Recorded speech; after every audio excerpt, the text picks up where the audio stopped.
Good morning. Good morning, ma'am. Good morning, ma'am. Morning.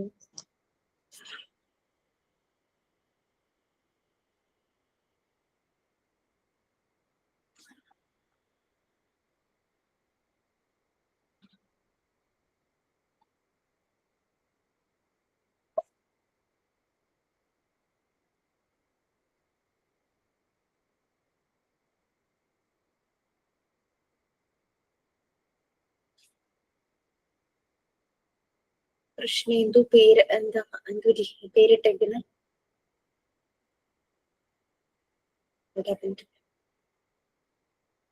Okay, anyway, we will wait for 1 minute. Yes, good morning.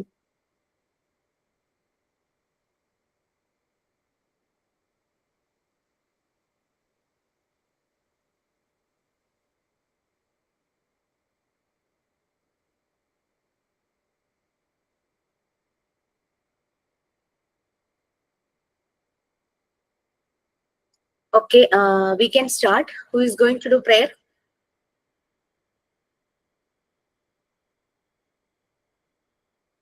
Ma'am, I'm ready. My God, I close my eyes and ask you to give me the light of knowledge and wideness of my heart and good knowledge. Thank you.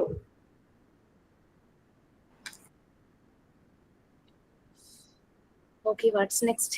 Signing thought for the day. Thought for the day, ma'am. ഞാൻ പറയാം. Life. Life is beautiful. ഒരു minute ma'am. Life is beautiful gift of God. Many problems will come in your life, but how to face them with smile. Thank you.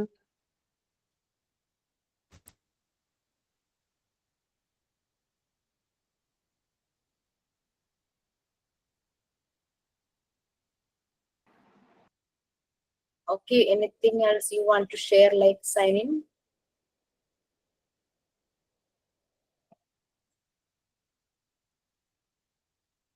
Okay, we can start. ഞാൻ നിങ്ങൾക്ക് record ഏത് വരെ തന്നിട്ടുണ്ട്? 3 റെക്കോർഡാണ് തന്നത്. Story book, പിന്നെ rhyme എഴുതാൻ, collection book അല്ലേ? Collection book. ഓക്കെ, നമുക്ക് ലാസ്റ്റ് ഒരു 10 to 15 minutes നമുക്ക് റെക്കോർഡിന്റെ ഡീറ്റെയിൽസ് തരാം. സർവേ തന്നല്ലേ? Yes ma'am. കുറേശ്ശെയായിട്ടൊക്കെ കംപ്ലീറ്റ് ചെയ്യാട്ടോ, കാരണം ലാസ്റ്റ് മിനിറ്റിലേക്ക് വെക്കല്ലേ. മോസ്റ്റ് പ്രോബ്ലി പെരുന്നാൾ കഴിഞ്ഞ് നിങ്ങളുടെ പ്രാക്ടിക്കൽ സെഷൻ വരുമായിരിക്കും. അപ്പൊ അതിനു മുമ്പ് ഓൺലൈൻ പ്രാക്ടിക്കൽ സെഷൻ ഉണ്ടാകും കേട്ടോ. ഓക്കെ, സോ വേർ വി നമ്മൾ എവിടെയായി? സബ്ജക്റ്റിന്റെ സ്പ്ലിറ്റിംഗ് ഒക്കെ കിട്ടിയല്ലോ.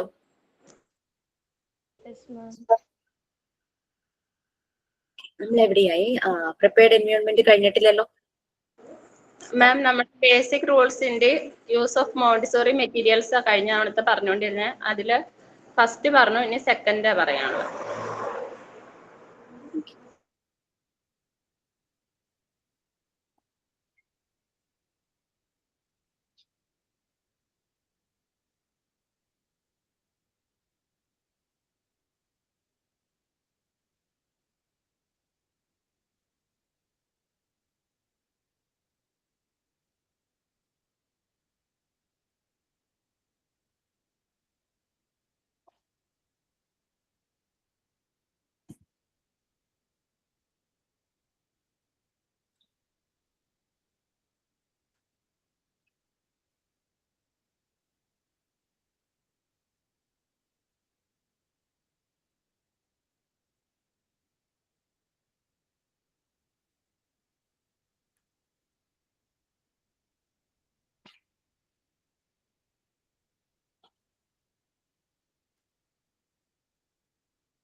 Okay, once again, good morning to all. So, 7th unit part 3യിലെ 7th യൂണിറ്റ് ആണ്. നിങ്ങളുടെ കയ്യിലുള്ള ടെക്സ്റ്റിലെ പേജ് നമ്പർ 1 ചാറ്റ് ബോക്സിൽ ഇട്ടേക്കുക. ആർക്കെങ്കിലും എന്തെങ്കിലും ഡൗട്ട്സ് ഉണ്ടെങ്കിൽ ഏതാന്ന് അറിയാനായിട്ട്.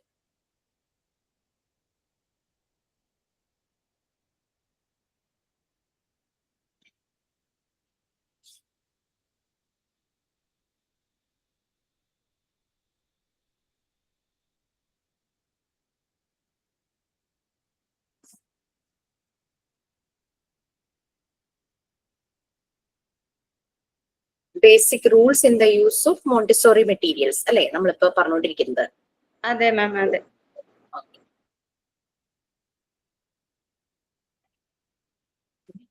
മോണ്ടിസോറി മെറ്റീരിയൽസ് പറഞ്ഞല്ലോ, നമ്മളുടെ ഒരു ട്രെയിനിയുടെ ഫീഡ്ബാക്ക് ആയിരുന്നു.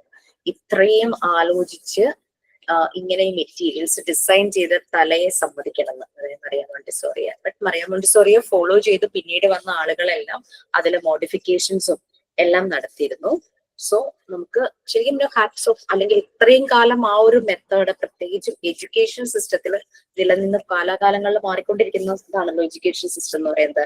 അതിന് നിലനിന്ന് പോകുക എന്ന് പറഞ്ഞാൽ ഇറ്റ് ഇസ് വെരി ഫന്റാസ്റ്റിക് എന്ന് തന്നെ പറയാം. ഭയങ്കര അത്ഭുതവും കൂടിയാണ്. കാരണം ആളുകളെല്ലാം ഒന്നും എല്ലാ കാലവും ആക്സെപ്റ്റ് ചെയ്യില്ല, അവർക്ക് മാറ്റങ്ങൾ വേണം അല്ലെ. പക്ഷെ മോണ്ടിസോറി മെത്തേഡിന്റെ ഇമ്പോർട്ടൻസ് മനസ്സിലാക്കി, മെയിൻലി എന്താണ് മോണ്ടിസോറി മെത്തേഡ് ചെയ്യുന്നത്, കുട്ടികൾക്ക് ലൈഫ് സ്കിൽസ് പ്രൊവൈഡ് ചെയ്യും.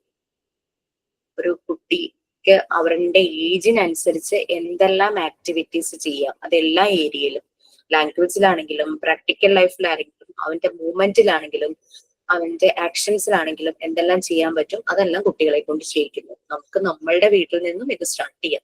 നമ്മളുടെ കിച്ചൺ തന്നെ പ്രാക്ടിക്കൽ ഏരിയയാണ്. ഓക്കെ, നിങ്ങൾ മോഡ്യൂൾ 3 വെറുതെ സമയം കിട്ടുമ്പോൾ ഓരോ ഏരിയ ആയിട്ട് ഡിവൈഡ് ചെയ്തിട്ടുണ്ട്. Montessori prepared environment module 3 complete പ്രാക്ടിക്കൽസാ. അതില് നമുക്ക് തിയറി എക്സാംസ് ഒന്നുമില്ല. നമ്മൾ ചെയ്യുന്ന പ്രാക്ടിക്കലിലേക്ക് ഉള്ളതിന്റെ ആപ്ലിക്കേഷൻസ് ആണ് അതില്. കുട്ടികളെ കൊണ്ട് ഓരോന്നും ചെയ്യിക്കുന്നതിന്റെ ഡെമോൺസ്ട്രേഷനും അങ്ങനെയുള്ള കാര്യങ്ങളൊക്കെയാണ്. അപ്പൊ അതെല്ലാം ഒന്ന് നോക്കുക. മെയിൻ ആയിട്ടുള്ള മെറ്റീരിയൽസ് എല്ലാം നമ്മൾ ഇൻസ്റ്റിറ്റ്യൂട്ടില് പ്രൊവൈഡ് ചെയ്ത് വെച്ചിട്ടുണ്ട്. ഓക്കെ,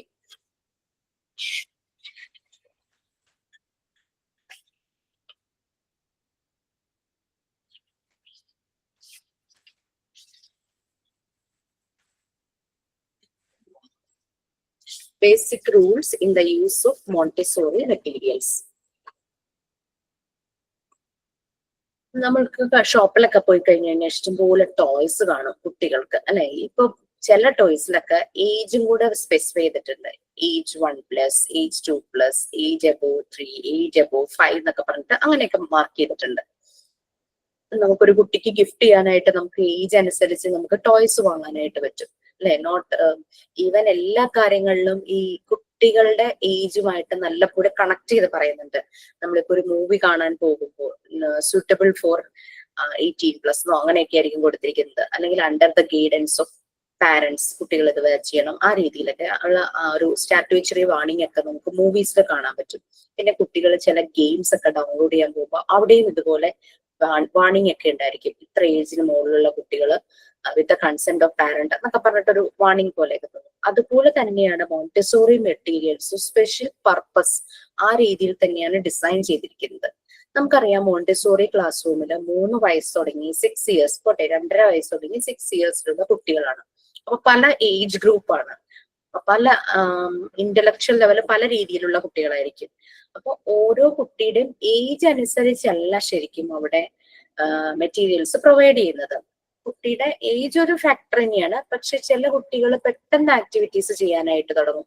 അങ്ങനെ നോക്കി അവരുടെ ആ ഒരു പൊട്ടൻഷ്യൽ മനസ്സിലാക്കി അപ്പൊ ഫെസിലിറ്റേറ്റർ നല്ലപോലെ ഒബ്സർവ് ചെയ്യും. ഒബ്സർവ് ചെയ്തിട്ട് ആ കുട്ടിയുടെ പൊട്ടൻഷ്യൽ മനസ്സിലാക്കിയിട്ടാണ് മെറ്റീരിയൽസ് ഇവരുടെ മുന്നിലേക്ക് എത്തിക്കുന്നത്.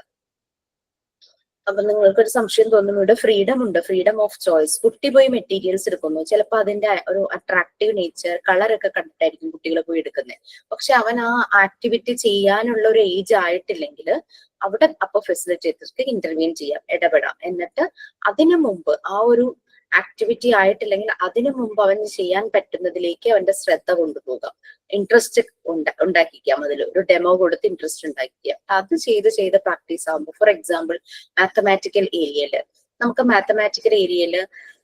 അരിത്തമെറ്റിക് ഓപ്പറേഷൻസ് 4 ഉണ്ട് അല്ലെ? Addition, subtraction, multiplication, division.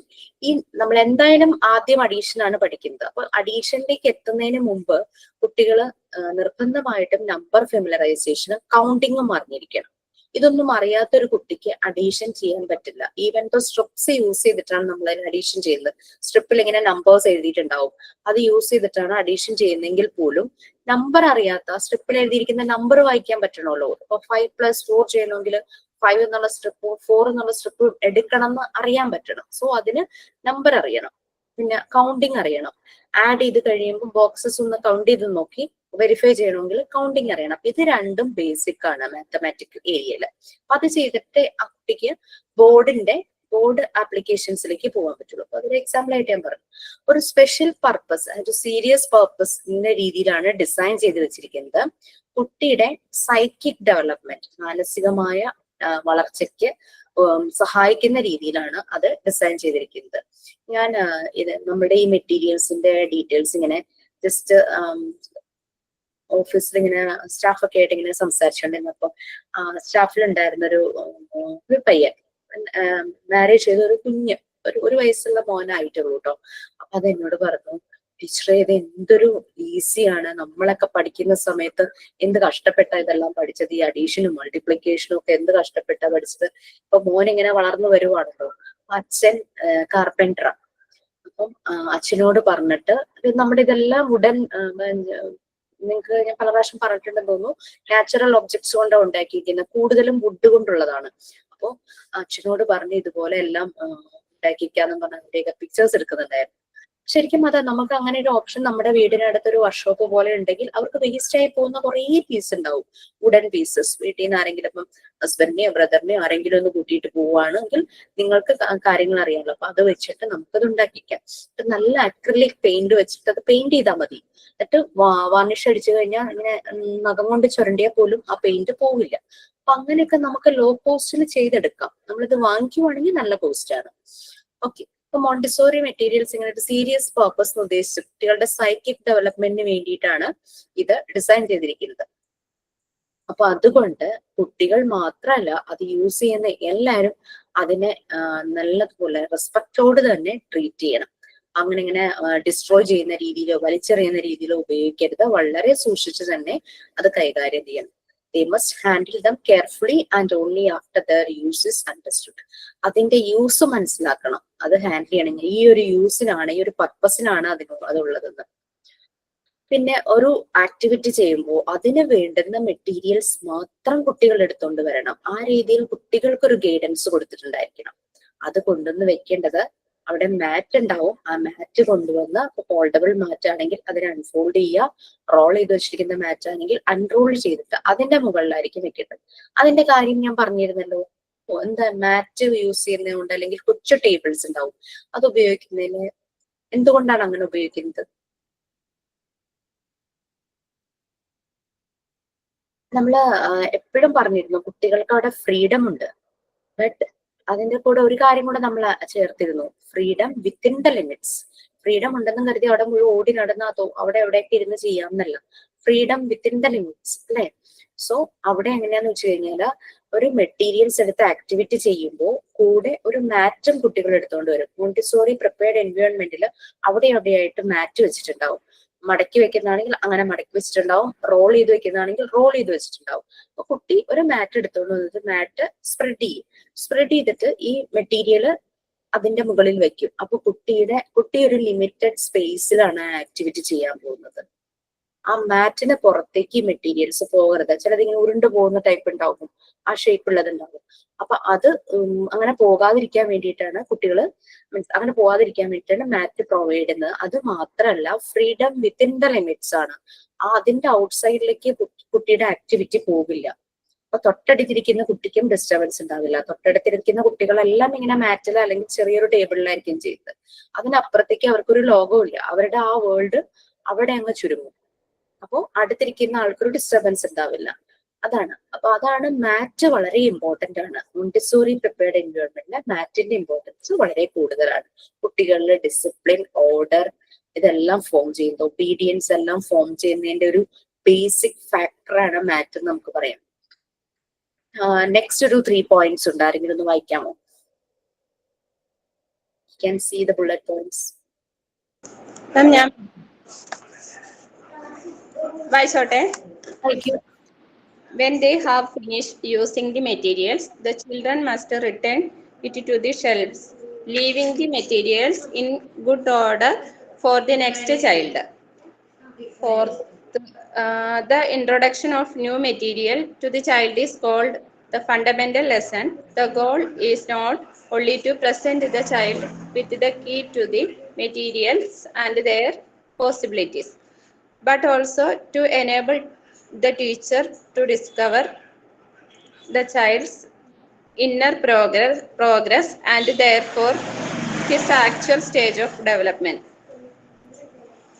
Generally, lessons are given on an individual basis. This is because no two children can be particularly in the same stage of development. Okay.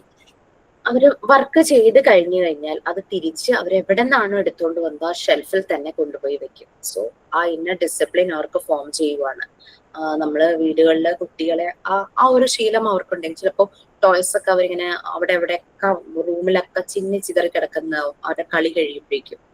അപ്പോ നമ്മൾ ചെയ്യുന്ന കാണുമ്പോഴേക്കും ഇവരും നമ്മുടെ കൂടെ കൂടും. എന്തെങ്കിലും ഒരു ബോക്സിനകത്ത് ആക്കി ഒരു കോർണറിൽ നമ്മൾ നീറ്റായിട്ട് കൊണ്ടുവയ്ക്കുമ്പോൾ കുട്ടികൾ പിന്നെ ആ ആക്ടിവിറ്റിയിൽ കൂടും. പിന്നെ അവരത് തന്നെ ചെയ്യാനായിട്ട് തുടങ്ങും. അങ്ങനെ വി ക്യാൻ ഷോ ദം. അല്ലാതെ അവരോട് ഷൗട്ട് ചെയ്തിട്ടോ വഴക്ക് പറഞ്ഞിട്ടോ അറിയില്ല. അവര് എന്താ പറയാ, ഒരു ഡെവലപ്പായി വരുന്നേ ഉള്ളൂ. കളിച്ചു കഴിഞ്ഞാൽ ഇത് എടുക്കണം എന്നുള്ളത് നമ്മൾ അവരെ മനസ്സിലാക്കി കൊടുക്കുമ്പോൾ, നമ്മളത് കാണിച്ചു കൊടുക്കുമ്പോഴാണ് അവർക്ക് അറിയുന്നത് ഞാൻ ഇത് കളിച്ചു കഴിഞ്ഞാൽ അത് അവിടെ കൊണ്ടുവയ്ക്കണം, നാളെ കളിക്കാൻ നേരത്തെ അവിടെ നിന്ന് എടുക്കണം, കഴിയുമ്പോൾ തിരിച്ചു കൊടുക്കണം. ആ ഒരു ഇത് അവരുടെ നമ്മൾ മോൾഡ് ചെയ്തെടുക്കണം. അതുപോലെ തന്നെയാണ് മോണ്ടിസോറി പ്രിപ്പയർഡ് എൻവയോൺമെന്റിലും. ഒരു ഡൗട്ട്, ഈ ഫസ്റ്റ് പോയിന്റിലെ അതിനകത്ത് രണ്ടാമത്തെ വരിയില് support the child in his, അത് കഴിഞ്ഞിട്ടുള്ള വാക്കെന്നെ വായിക്കുന്നത് എവിടെ? ഫസ്റ്റ് പോയിന്റ് ആ, അതില് രണ്ടാമത്തെ വരി support the child. Psychic mental development, മാനസിക വളർച്ച എന്ന് നമ്മൾ പറയില്ലേ, സൈക്കിക്. അതായത് നമുക്കറിയാം, നമ്മള് ഫിസിക്കൽ ഹെൽത്ത്, ശരീരത്തിന്റെ വളർച്ചയ്ക്ക് നമ്മൾ നല്ല ന്യൂട്രിയൻസ് അടങ്ങിയിട്ടുള്ള ഭക്ഷണങ്ങൾ കൊടുക്കും. അതുപോലെ തന്നെ കുട്ടിയുടെ മാനസിക ആരോഗ്യവും വളരെ ഇമ്പോർട്ടന്റ് ആണല്ലേ. മാനസിക വളർച്ച ഓരോരോ ഏജ് വരുമ്പോൾ ഓരോ രീതിയിലുള്ള ന്യൂട്രിയൻസ് അതിന് പ്രൊവൈഡ് ചെയ്യണം. അതായത് നമ്മള് കൊച്ചുകുട്ടികളെ എങ്ങനെയാ ഭയങ്കര അഫെക്ഷനോട് കൂടി സ്നേഹത്തോടു കൂടി അങ്ങനെ കെയർ ചെയ്ത് വളർത്തൂലേ, അതൊക്കെ അവർക്ക് കിട്ടുന്ന മനസ്സിന്റെ വളർച്ചയ്ക്കുള്ള ന്യൂട്രിയൻസ് ആണ്. അങ്ങനെ അവർ ഓരോരോ ഏജ് ആകുമ്പോൾ ഒരു 1.5 years 2 years ഒക്കെ ആകുമ്പോഴേക്കും അവര് ഓൾമോസ്റ്റ് പല കാര്യങ്ങളിലും ഇൻഡിപെൻഡൻസ് കാണിക്കാൻ തുടങ്ങും. അവർ തന്നെത്താനെ കാര്യങ്ങൾ ചെയ്യാനായിട്ട് തുടങ്ങും. അപ്പൊ നമ്മൾ അവിടെ സപ്പോർട്ട് കൊടുക്കണം. ഭക്ഷണം കഴിക്കാൻ തുടങ്ങും, ഡ്രസ്സ് ചെയ്യാനായിട്ട് തുടങ്ങും.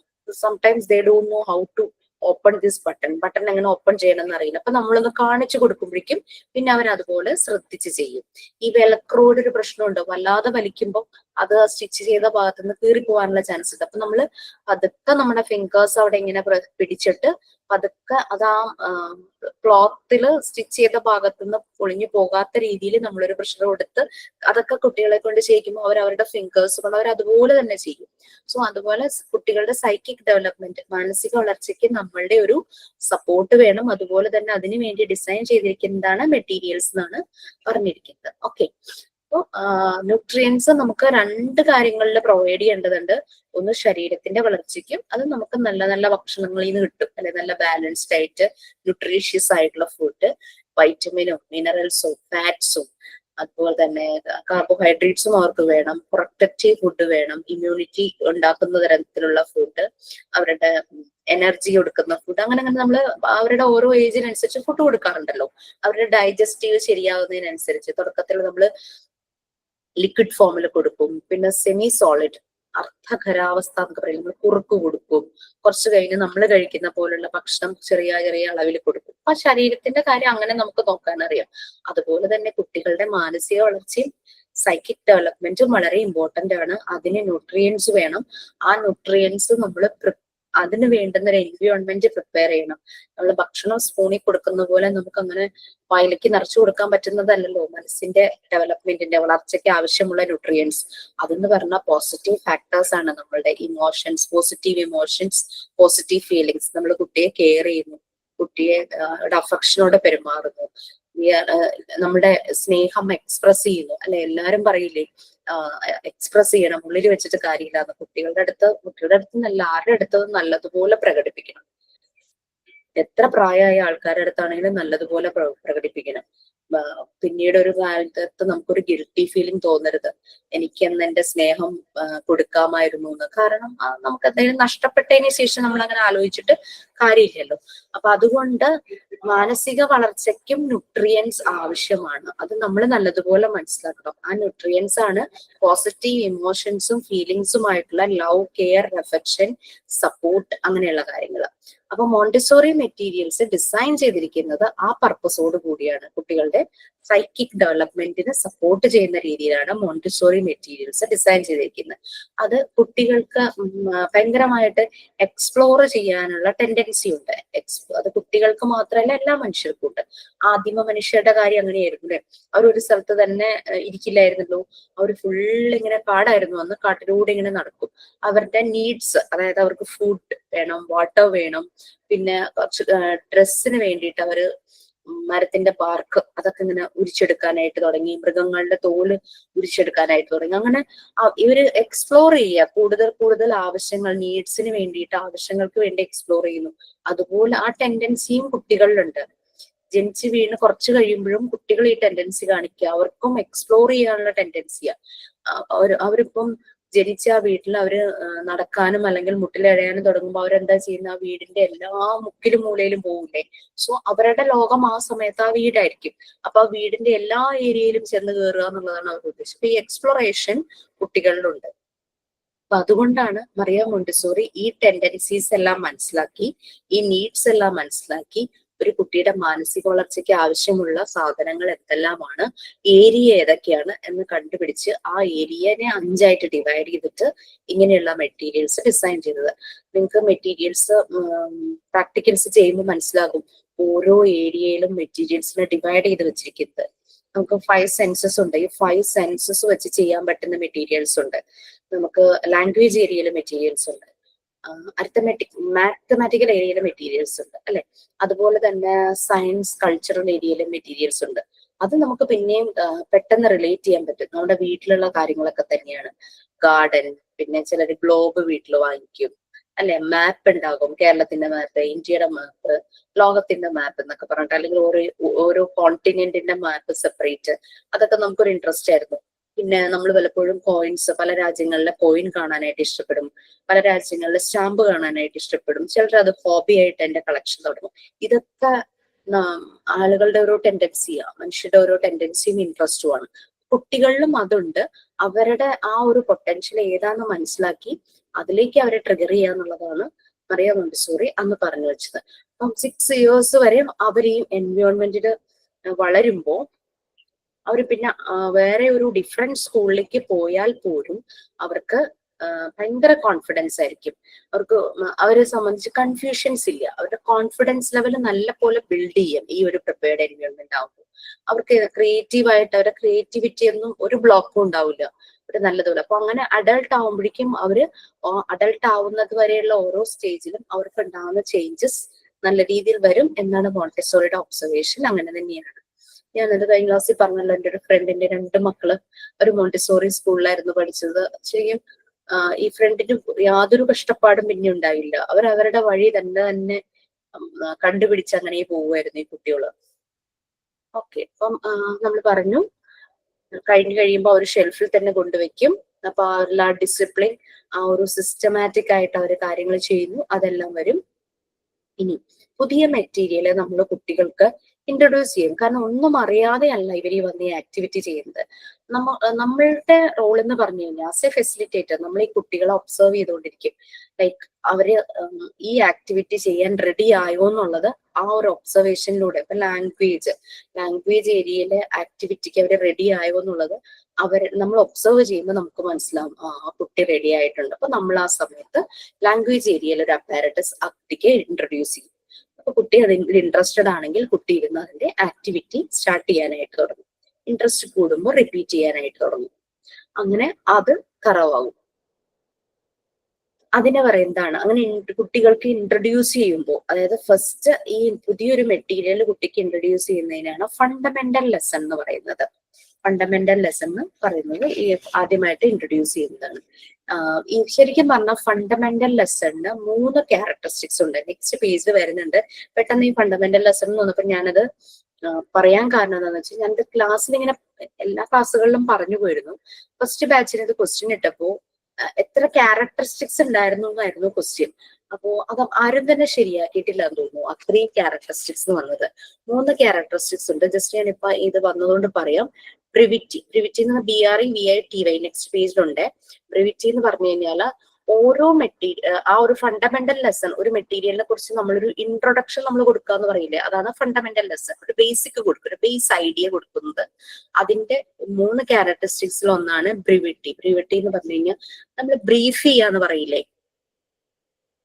നമ്മൾ ഒരു കാര്യത്തെ പറ്റി ചെറിയൊരു ബ്രീഫിംഗ് കൊടുക്കുന്നത്, അതാണ് ബ്രിവിറ്റി. പിന്നെ ഇത് സിമ്പിൾ ആയിട്ട് വേണം നമ്മൾ പ്രസന്റ് ചെയ്യാൻ. ആ ഫണ്ടമെന്റൽ ലെസൺ കുട്ടിക്ക് കൊടുക്കുമ്പോൾ കുട്ടിക്ക് കൺഫ്യൂഷൻസ് വരരുത്, കോംപ്ലിക്കേറ്റഡ് ആയി പോകരുത്. അപ്പൊ സിംപ്ലിസിറ്റി ആയിരിക്കണം ഫണ്ടമെന്റൽ ലെസൺസിന്റെ രണ്ടാമത്തെ ക്യാരക്ടറിസ്റ്റിക്സ്. അതുപോലെ തന്നെ ഒബ്ജക്ടിവിറ്റി എന്ന് പറഞ്ഞു കഴിഞ്ഞാല് അവര് കാണുന്ന, കുട്ടികൾ ഒബ്സർവ് ചെയ്യുന്ന ഇത് വെച്ചിട്ട് ഒരു ജഡ്ജ്മെന്റ്, എന്ത് മെറ്റീരിയൽ ആണോ അവർ കാണുന്നത് അതിനെ ഒന്ന് അനലൈസ് ചെയ്യുന്നു, അതാണ് ഒബ്ജക്ടിവിറ്റി എന്ന് പറയുന്നത്. ജഡ്ജ്മെന്റ് ബേസ്ഡ് ഓൺ ഒബ്സർവ് ചെയ്യുന്നതിനനുസരിച്ചൊരു ജഡ്ജ്മെന്റ്. ഓക്കെ, അപ്പൊ ഒരു മെറ്റീരിയൽ, ഇപ്പൊ ലാംഗ്വേജ് അപ്പാരറ്റസിൽ നമുക്കൊരു മെറ്റീരിയൽ ഉണ്ട്, പ്രീ റൈറ്റിംഗ് ബോർഡ് എന്ന് പറയും. മെറ്റീരിയൽ ഒന്നും ഇവിടെ ഇല്ലാത്തതുകൊണ്ട് കേട്ടോ ഞാനത് എടുത്ത് കാണിക്കാതെ. അതായത് നമ്മള് കുഞ്ഞുങ്ങൾ എഴുതാൻ തുടങ്ങുന്ന പ്രായം നമുക്കറിയാം. അവരുടെ കുഞ്ഞു വിരലുകളിൽ പെൻസിൽ പിടിക്കണമെങ്കിൽ അവരുടെ ഫൈൻ മോട്ടോർ സ്കിൽസ് ഡെവലപ്പ് ചെയ്യണം. അവരുടെ ഫിംഗേഴ്സ് നല്ല പോലെ അതിനു മുമ്പ് മൂവ് ചെയ്യണം. ഓട്ടക്കാരും അതുപോലെ തന്നെ വലിയ റണ്ണിങ് റേസിൽ പങ്കെടുക്കാൻ പോകുന്ന ആൾക്കാർ ഓടുന്നതിന് മുമ്പ് വാമപ്പ് എക്സസൈസ് ചെയ്യുന്ന കാണാറില്ലേ, ബോഡീനെ ഒന്ന് ചൂട് പിടിപ്പിക്കില്ലേ. അപ്പൊ അവർക്ക് അത് വലിയ ഒരു കോമ്പറ്റീഷനിലേക്ക് പോകുമ്പോൾ ഇവർ വാമപ്പ് എക്സസൈസ് ചെയ്യും. അതുപോലെ തന്നെ കുട്ടികൾ എഴുതാൻ തുടങ്ങുന്നതിന് മുമ്പ് അവരുടെ കൈകൾ അതിന് വഴങ്ങണം, അല്ലെ, നമ്മൾ പറയില്ലേ കൈ വഴങ്ങണം എന്ന് പറയില്ല. അതിന് വേണ്ടിയിട്ട് അവർക്ക് പ്രീ റൈറ്റിംഗ് ബോർഡ്സ് ഉണ്ട്. ഈ പ്രീ റൈറ്റിംഗ് ബോർഡ്സിൽ ഇങ്ങനെ ഒരു നമ്മൾക്കിപ്പോ വന്നിരിക്കുന്നത് ഒരു സ്റ്റൈലസ് പോലെ, ഒരു പെൻ പോലെ ഒരു സാധനം ഉണ്ട്. ഇതുപോലെ ഇങ്ങനെ ഈ ഒരു ഇത്രയും വലുപ്പമുള്ള ഇതൊരു പെൻസിലാണ്, ഈ വലുപ്പമുള്ള ഒരു ഇതുണ്ട്. അത് വെച്ചിട്ട് ഈ പ്രീ റൈറ്റിംഗ് ബോർഡിൽ കുറേ എന്താ പറയാ ചെറിയ പാത്ത് പോലെ ഉണ്ട്, ചെറിയ നമ്മളുടെ ഒരു ഷേപ്പ് നമ്മളുടെ കൊതുകുതിരി പോലെ ഇരിക്കുന്നതാ. അപ്പൊ അതിലിങ്ങനെ ഗ്യാപ്പ് ഉണ്ടാവുമല്ലോ, ഈ ഗ്യാപ്പിലൂടെ ഇങ്ങനെ ആ ഗ്യാപ്പിലൂടെ വുഡ് കൊണ്ടുള്ളതാണ്. ആ ഗ്യാപ്പിലൂടെ ഈ സ്റ്റൈലസ് വെച്ച് ഇങ്ങനെ കുറേ നേരം അവർക്ക് അങ്ങോട്ടും ഇങ്ങോട്ടും വരയ്ക്കാം. നമ്മള് വഴി കണ്ടുപിടിക്കാന്നും പറഞ്ഞിങ്ങനെ ഉണ്ടാക്കുന്ന പോലെ കർവ്സ്. യെസ്, അത് മാം ക്ലാസ്സിൽ കാണിച്ചു തന്നിട്ടുണ്ടായിരുന്നു മുമ്പ്. എല്ലാം ഇപ്പൊ ഓഫീസിലിരിക്കുക. അന്നത്തെ ക്ലാസ് കഴിഞ്ഞിട്ട് ഞാൻ ഇങ്ങോട്ട് കൊണ്ടുപോകുന്നില്ല. ഓൺലൈൻ സെഷൻ പ്രാക്ടിക്കലിന് പോയപ്പോ ഞങ്ങൾക്ക് ഫോട്ടോ എടുത്ത് അയച്ചാൽ ഇപ്പൊ മനസ്സിലായില്ലേ, നിങ്ങൾക്ക് ഐഡിയ കിട്ടിയില്ലേ. അപ്പൊ എഴുതുന്നതിന് മുമ്പ് നമ്മൾ പ്രാക്ടീസ് ചെയ്യിക്കും അവരുടെ വിരലുകള് ഇതാവാൻ. അപ്പൊ ജോൺസ് താങ്ക് യു. അപ്പൊ അങ്ങനെ എന്റെ പണി എളുപ്പമായി. അപ്പൊ അങ്ങനെ അവരിതിങ്ങനെ വരച്ചുകൊണ്ടിരിക്കും. പക്ഷെ ഞങ്ങള് പഠിക്കുന്ന സമയത്ത് ഞങ്ങൾക്ക് ഈ സ്റ്റൈലസ് ആയിരുന്നില്ല. ബോർഡും പല ഷേപ്പുള്ള ബോർഡ് ഇപ്പൊ വന്നിട്ടുണ്ട്. ഞങ്ങൾക്ക് ആകെ 3 ബോർഡേ ഉണ്ടായിരുന്നുള്ളൂ, പ്രീ റൈറ്റിംഗ് ബോർഡ്സ് എന്ന് പറഞ്ഞത്. ഒന്ന് കൊതുകുതിരി പോലെ ഇരിക്കുന്ന ഫുൾ കർവ് ആയിട്ടുള്ളത്, പിന്നെ ഒരെണ്ണം സ്ട്രെയിറ്റ് ലൈൻ പോലെ ഇങ്ങനെ സ്ക്വയർ ഷേപ്പില് സ്ട്രെയിറ്റ് ലൈൻ പോലെയുള്ളത്, പിന്നെ മൂന്നാമത്തത് ഇതിന്റെ രണ്ടിന്റെയും കോമ്പിനേഷൻ, കർവും സ്ട്രെയിറ്റ് ലൈനിന്റെയും കോമ്പിനേഷൻ. അങ്ങനെ 3 ബോർഡായിരുന്നു ഞങ്ങൾക്ക് ഉണ്ടായിരുന്നു. അപ്പൊ പല ഷേപ്പിലുള്ളതുണ്ട്, ട്രീയുടെ ഷേപ്പിലുള്ളത്, അങ്ങനെ പല ഷേപ്പ് ഉണ്ടായിരുന്നു. അപ്പൊ അങ്ങനെ ഇവരുടെ ഫിംഗേഴ്സ് നല്ല പോലെ ഡെവലപ്പ് ആകും. അതിനുശേഷം മാത്രമാണ് റൈറ്റിംഗ് എന്നുള്ളതിലേക്ക് കുട്ടി പോവുള്ളൂ. അതാണ് ഫണ്ടമെന്റൽ ലെസണിന് 3 ക്യാരക്ടറിസ്റ്റിക്സ് ഉണ്ട്. ഫണ്ടമെന്റൽ ലെസൺ പ്രൊവൈഡ് ചെയ്യുന്ന ആരാ? നമ്മളാണ് പ്രൊവൈഡ് ചെയ്യുന്നത്. നമ്മൾ പ്രൊവൈഡ് ചെയ്യുമ്പോൾ ശ്രദ്ധിക്കേണ്ടത് എന്താ? ഈ 3 ക്യാരക്ടറിസ്റ്റിക്സും മീറ്റ് ചെയ്യണം. അത് കുട്ടിയോട് കൺഫ്യൂഷൻ ഉണ്ടാക്കുന്ന രീതിയിൽ പറഞ്ഞു കൊടുക്കരുത്. അല്ല, ചെറിയൊരു ബ്രീഫിംഗ് ആയിരിക്കണം. കുറേ കാര്യങ്ങൾ പറയരുത്. നമ്മളുടെ അറിവ് പറയാനുള്ളതല്ല, ആ കുഞ്ഞു മനസ്സിന് ഉൾക്കൊള്ളാൻ പറ്റുന്ന രീതിയിൽ വളരെ ചുരുക്കി പറയണം, ബ്രീഫ് ചെയ്യണം. അതാണ് ബ്രീവിറ്റി. പിന്നെ സിംപ്ലിസിറ്റി, വളരെ സിമ്പിൾ ആയിരിക്കണം. പറഞ്ഞു കൊടുക്കുന്ന കാര്യങ്ങൾ കൺഫ്യൂഷൻ ഉണ്ടാക്കുന്ന രീതിയിലായിരിക്കരുത്. പിന്നെ ഒബ്ജക്റ്റിവിറ്റി, അതിന്റെ പ്രാധാന്യം. കാരണം അതിനാണല്ലോ ഇപ്പം അഡീഷൻ ആണെങ്കിൽ ഫോർ അഡീഷൻ, ആ ഒരു ഒബ്ജക്റ്റിവിറ്റി അത് മനസ്സിലാക്കാൻ പറ്റണം കുട്ടിക്ക്. ഇത് അതിന് യൂസ് ചെയ്യണതാണ് എന്നുള്ള രീതിയിൽ. ഓക്കെ, അപ്പൊ ഇവിടെ ഫണ്ടമെന്റൽ ലെസൺ എന്ന് പറയുന്നത് ഇൻട്രൊഡക്ഷൻ, കുട്ടിക്ക് ഒരു മെറ്റീരിയൽ ആദ്യമായിട്ട് ഇൻട്രൊഡ്യൂസ് ചെയ്യുന്നതിനെയാണ് ഫണ്ടമെന്റൽ ലെസൺ എന്ന് പറയുന്നത്.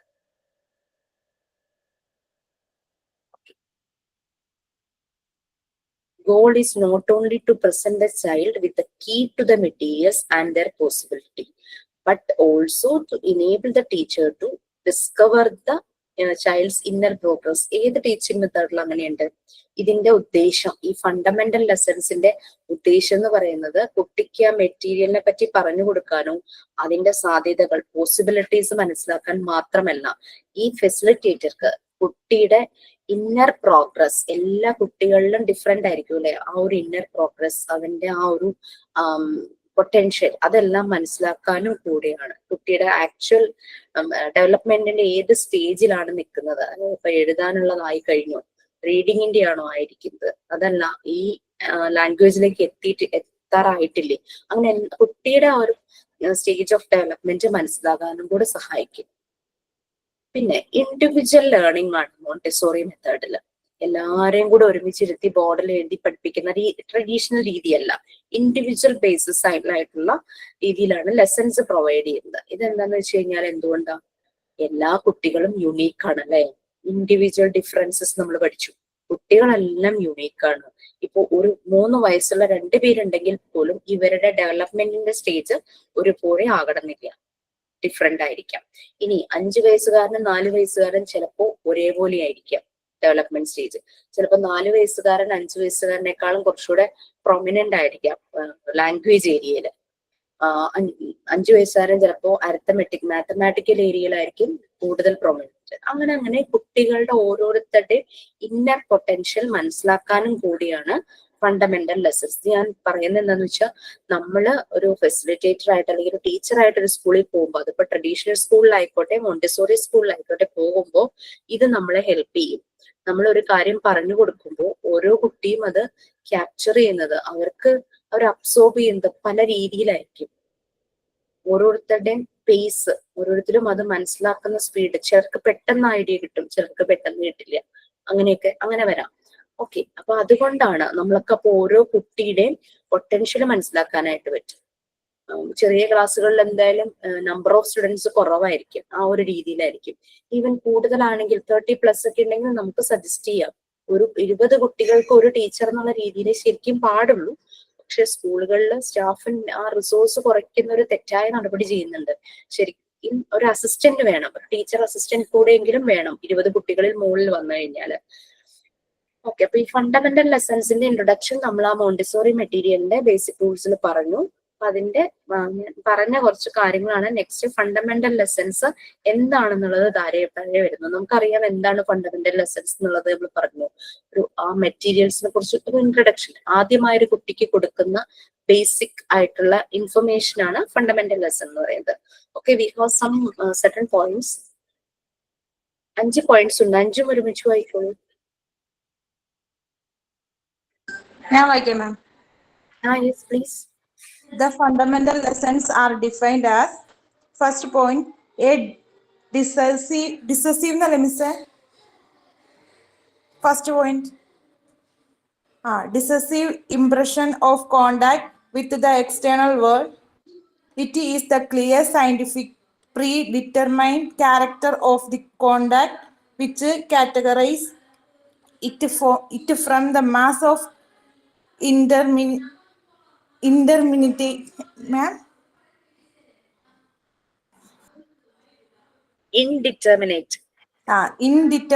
contacts which the child is continually receiving from his ambience. The second point, teachers must have thorough knowledge of all Montessori materials. Teachers should have sufficient practice beforehand. Third point, the fundamental lesson has 3 characteristics: brevity, simplicity, and objectivity. Third one, by using a few words, the teacher will present the material to the child and leave the child to detect. Last one, after presentation of material to a child, the teacher invites the child to use the material. During the first use of the material by the child, the teacher remains with him to observe his actions, taking care not to impede his liberty. Okay.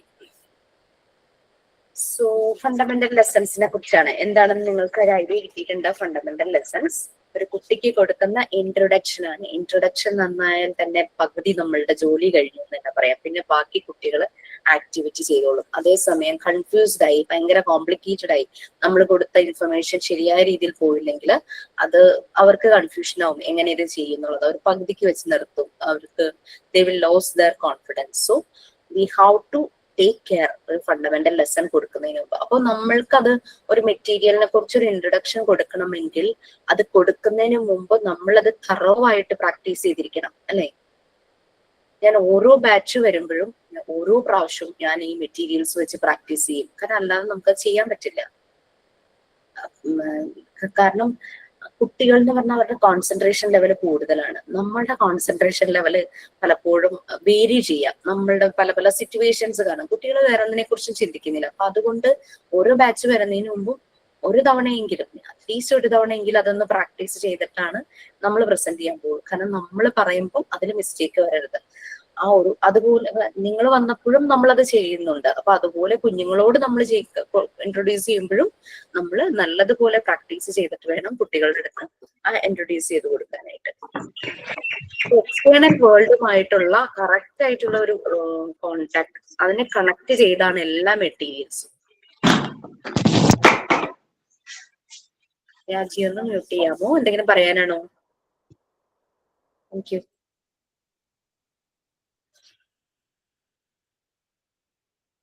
അവന്റെ ചുറ്റുപാടിൽ നിന്നും കാണുന്ന പല കാര്യങ്ങളെയും connect ചെയ്യുന്ന ഈ രീതിയിലാണ് ഓരോ മെറ്റീരിയൽസും. അപ്പൊ കുട്ടിക്കൊട്ടും അപരിചിതത്വം തോന്നില്ല. കാരണം അവന്റെ ചുറ്റുമുള്ള സറൗണ്ടിങ്സുമായിട്ട് കണക്ട് ചെയ്യുന്ന രീതിയിലാണ്. മോണ്ടിസോറി എപ്പോഴും നേച്ചറുമായിട്ട് കണക്ട് ചെയ്തിട്ടാണ് ഓരോ മെറ്റീരിയൽസും ഡിസൈൻ ചെയ്തിരിക്കുന്നത്. പറഞ്ഞിട്ടുണ്ടല്ലോ, മോണ്ടിസോറി പ്രിപ്പയർഡ് എൻവയോൺമെന്റ് എന്ന് പറയുന്നത് നമ്മുടെ യൂണിവേഴ്സിന്റെ, പ്രപഞ്ചത്തിന്റെ ഒരു മിനിയേച്ചർ വേർഷനാണ്. അതിന്റെ ചെറിയൊരു വേർഷനാണ്. ആ ഒരു മിനിയേച്ചർ യൂണിവേഴ്സൽ ആക്ടിവിറ്റീസ് ചെയ്ത് പുറത്തിറങ്ങുന്ന കുട്ടിക്ക് യാതൊരു ബുദ്ധിമുട്ടും തോന്നില്ല. കാരണം അവൻ ഓൾറെഡി പുറത്ത് കണ്ട പലതിന്റെയും ചെറിയ രീതിയിലുള്ള ആക്ടിവിറ്റി അവന് ഈ എൻവയോൺമെന്റിൽ കഴിഞ്ഞു. ടീച്ചേഴ്സിന് ഇതിനെക്കുറിച്ച് നല്ല തറോ നോളജ് ഉണ്ടായിരിക്കണം.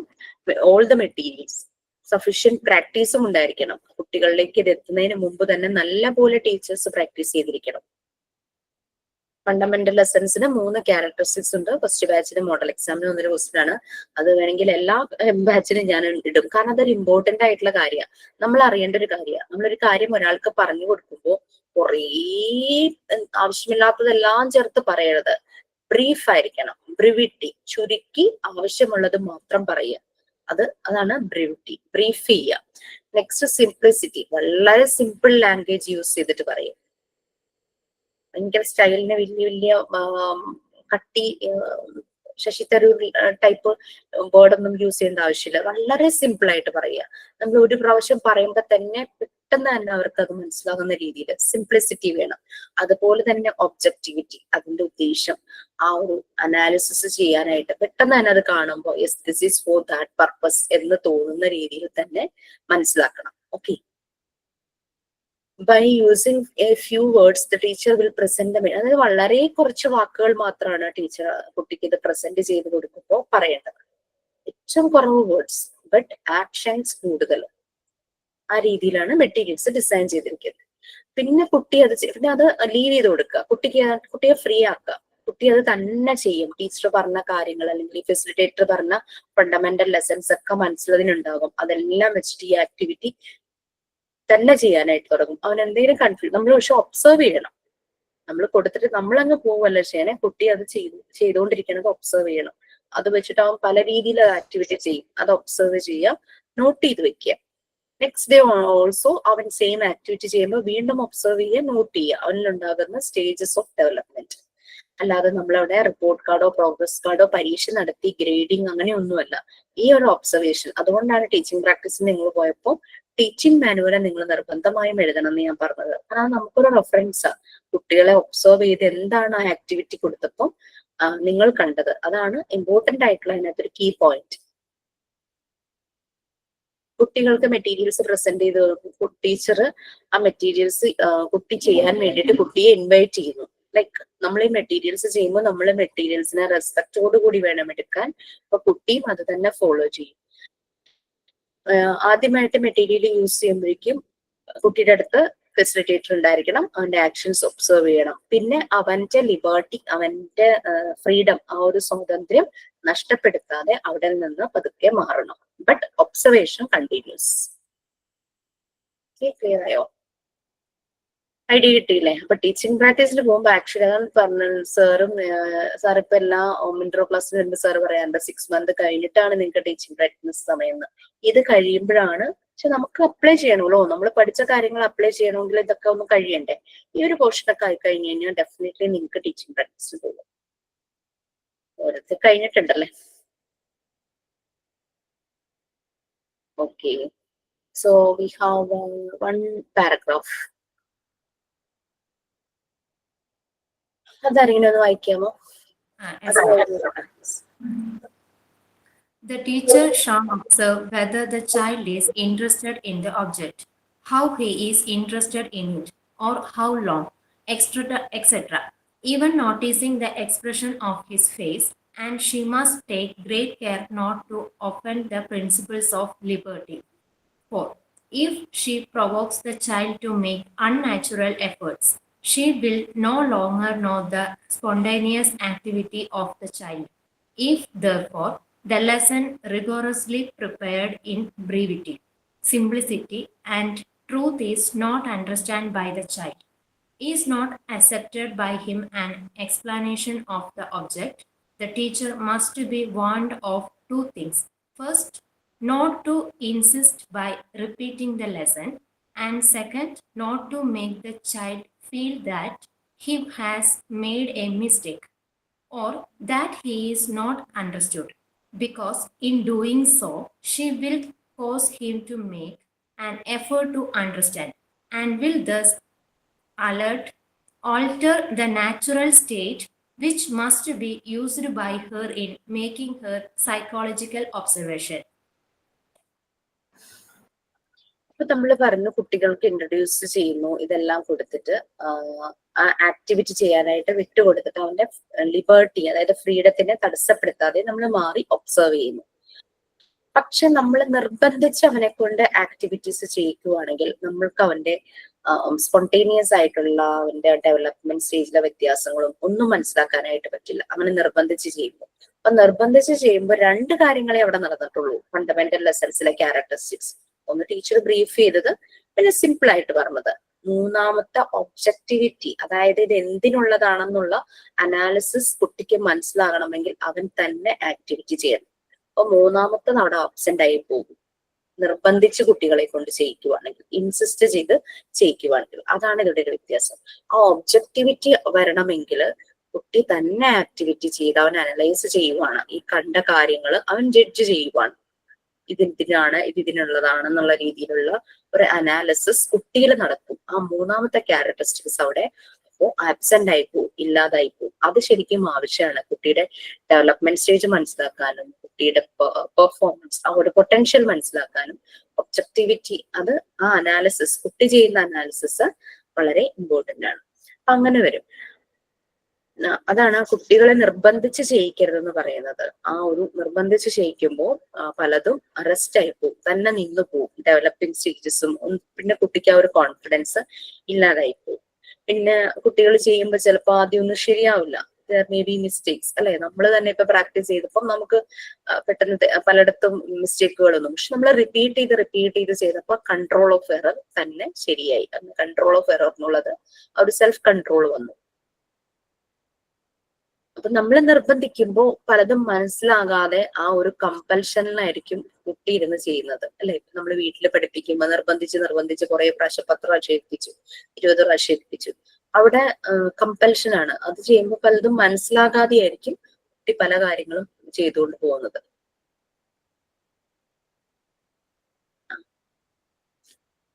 അപ്പൊ അവന്റെ എഫേർട്ട് ശരിക്കും വരണമെങ്കിൽ നമ്മള് ഈ രീതിയിലുള്ള ഇൻസിസ്റ്റ് ചെയ്ത് ആക്ടിവിറ്റീസ് ചെയ്യിക്കരുത്. ആ ഒരു സൈക്കോളജിക്കൽ ഒബ്സർവേഷൻ ആയിരിക്കണം ഫെസിലിറ്റേറ്റർ ചെയ്യേണ്ടത്. അപ്പൊ കുട്ടിക്ക് എപ്പോഴെങ്കിലും നമ്മുടെ സപ്പോർട്ട് വേണമെന്ന് തോന്നുവാണെങ്കിൽ മാത്രമാണ് നമ്മൾ ഇന്റർവ്യൂ ചെയ്യാൻ പാടുള്ളൂ. അതും നീ ചെയ്തത് തെറ്റാണ്, ആ രീതിയിൽ നമ്മൾ ജഡ്ജ് ചെയ്യുകയോ ചെയ്യരുത്. നമ്മൾക്ക് വീണ്ടും അവർക്ക് ഒരു ഡെമോ കാണിക്കാനാണെങ്കിൽ അങ്ങനെ ഒരു ഇൻട്രൊഡ്യൂസ് ചെയ്യുകയാണെങ്കിൽ അങ്ങനെ, അപ്പൊ വീണ്ടും കുട്ടി വീണ്ടും അത് മനസ്സിൽ വെച്ചിട്ട് ആക്ടിവിറ്റീസ് ചെയ്യാനായിട്ട് തുടങ്ങും.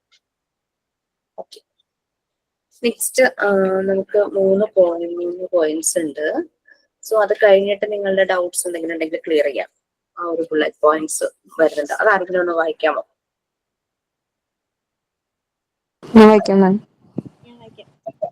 The teacher observes the child when he is using the material. If his response indicates that the teacher has misread her moment of introduction, the teacher should suggest they put the material away and use it on another day. If his response is positive, the teacher will continue to observe the child. The child should be given a lot of opportunities to work with the material already conferred. Knowing how to use the material is only the beginning of its convenience to the child.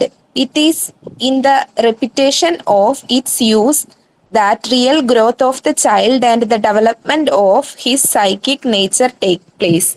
After a period of constant use of an exercise in its originally understood form, yet another phenomenon appears. The child will begin to create new ways in which to use the material, often linking several different exercises that are interrelated or comparing the material to related objects in his environment. It is the child's inner development linked with the creative possibilities hidden within the design of the material that makes this burst of creativity possible. നമുക്ക് ആ പിന്നീട് അത് പിന്നെ നോക്കാം. ഇത് പറഞ്ഞ കാര്യങ്ങൾ നോക്കാം. ഒരു കാര്യം, നമ്മൾ ഫണ്ടമെന്റൽ ലെസൺ കൊടുക്കുമ്പോൾ 3 ക്യാരക്ടറിസ്റ്റിക്സ് അത് ശ്രദ്ധിക്കണം. ബട്ട് നമ്മൾ ഇൻസിസ്റ്റ് ചെയ്യാൻ തുടങ്ങുമ്പോൾ തേർഡ് കീ പോയിന്റ് ഒബ്ജക്ടിവിറ്റി, അതായത് അനാലിസിസ് ചെയ്യാനുള്ള കുട്ടിയുടെ ആ കഴിവ് അവിടെ തടസ്സപ്പെടുകയാണ് ചെയ്യുന്നത്. എന്തിനാണ് അത് ആ ഒരു മെറ്റീരിയൽ ഡിസൈൻ ചെയ്തിരിക്കുന്നത്, എന്തിനാണ്, അതിന്റെ പർപ്പസ് എന്താണ് എന്നുള്ളത് കുട്ടിക്ക് കിട്ടാതെ പോകുന്നു. നമ്മൾ പറഞ്ഞു കുട്ടിയെ ഒബ്സർവ് ചെയ്യുക എന്നുള്ളതാണ്. കുട്ടി ഈ മെറ്റീരിയൽസ് യൂസ് ചെയ്യുമ്പോൾ ഈ ഫെസിലിറ്റേറ്റർ കുട്ടിയെ ഒബ്സർവ് ചെയ്തുകൊണ്ടിരിക്കണം. അവന്റെ റെസ്പോൺസ് മനസ്സിലാക്കണം. ഇനിയിപ്പം ആ റെസ്പോൺസിൽ നിന്ന് നമുക്ക് മനസ്സിലാവും നമ്മൾ കൊടുത്ത ഇൻട്രൊഡക്ഷൻ എന്തോ ക്ലാരിറ്റി കുറവുണ്ടെന്ന് മനസ്സിലാകുവാണെങ്കിൽ ആ സമയത്ത് ടീച്ചർക്ക് ഇന്റർവ്യൂ ചെയ്യാം, ഫെസിലിറ്റേറ്റർക്ക് ഇന്റർവ്യൂ ചെയ്യാം. റെസ്പോൺസ് പോസിറ്റീവായിട്ട് അവൻ അത് മനസ്സിലാക്കിയാണ് ചെയ്യുന്നതെങ്കിൽ പിന്നെ ഫെസിലിറ്റേറ്റർ ഒബ്സർവ് ചെയ്താൽ മതി. മനസ്സിലായില്ലേ? നമ്മൾ എപ്പോൾ ഇടപെടണം എന്നുള്ളത് ആണ് പറഞ്ഞത്. നമ്മൾ ഫണ്ടമെന്റൽ ലെസൺസ് പ്രൊവൈഡ് ചെയ്ത് കഴിഞ്ഞിട്ട് അവന്റെ ഫ്രീഡത്തിനെ തടസ്സപ്പെടുത്താതെ മാറി നിന്ന് ഒബ്സർവ് ചെയ്യുന്നു. നമ്മൾ നോക്കുമ്പോൾ കുട്ടി ആക്ടിവിറ്റി ചെയ്യുവാണ്, പക്ഷെ നമ്മൾ കൊടുത്തതിൽ നിന്ന് ഡീവിയേറ്റ് ചെയ്ത് ആ രീതിയിലല്ലാതെ അവന് മനസ്സിലായിട്ടില്ല എന്ന് നമുക്ക് തോന്നുവാണെങ്കിൽ നമുക്ക് ഇന്റർവ്യൂ ചെയ്യാം. വീണ്ടും അത് കുട്ടി എന്തോ ശരിയായ രീതിയിലല്ല മനസ്സിലാക്കിയത്, നമ്മൾ പറഞ്ഞതിൽ എന്തോ ക്ലാരിറ്റി കുറവെന്ന് മനസ്സിലാക്കുവാണെങ്കിൽ വീണ്ടും അത് പ്രൊവൈഡ് ചെയ്യാം ഇൻട്രൊഡക്ഷൻ. അതേസമയം he is doing it very positively, confident ആയിട്ട് കാര്യങ്ങൾ മനസ്സിലാക്കിയാണ് ചെയ്യുന്നതുണ്ട്, നമുക്ക് ലീവ് ചെയ്യാൻ, നമുക്ക് ജസ്റ്റ് പിന്നെ ഒബ്സർവ് ചെയ്താൽ മാത്രം മതി. പിന്നെ ഇത് ചെയ്യാനായിട്ട് ഓരോ കുട്ടിയുടെ സ്പീഡ്, പേസ് ഡിഫറെന്റ് ആയിരിക്കും. അപ്പൊ അവന് ഈ ആക്ടിവിറ്റി ചെയ്യാനായിട്ട് ഓപ്പർച്യൂണിറ്റീസ് നിറയെ പ്രൊവൈഡ് ചെയ്യണം. മെറ്റീരിയൽസിനെ കുറിച്ച് ഓൾറെഡി ഒരു ഇൻട്രൊഡക്ഷൻ ഒക്കെ കിട്ടി. ഇനി അതെങ്ങനെ യൂസ് ചെയ്യണം എന്നുള്ളത് മീൻസ് നമ്മൾ ഒരാളെ ഒരു ആക്ടിവിറ്റി കാണിച്ചു കൊടുക്കുന്നു, അവരത് ചെയ്യുമ്പോഴാണ് അവർ മനസ്സിലാകുന്നത് അല്ലെ.